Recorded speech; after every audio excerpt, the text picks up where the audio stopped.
Започнахме. Започнахме. В момента пуснахме кафето да се прави, но преди това машината се включва. Тази машина е DeLonghi.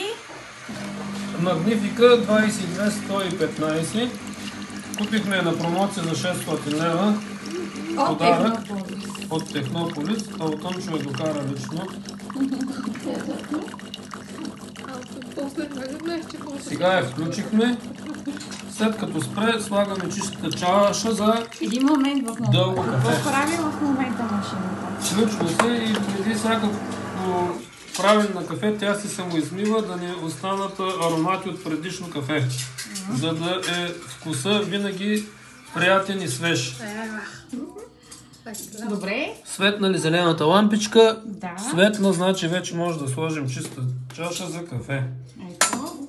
Натискаме най-долното копче в ляво за единично дълго кафе. Слагаме по средата, между двете дупки, да е в средата на чашата. По-точно двете дупки да са в средата на чашата.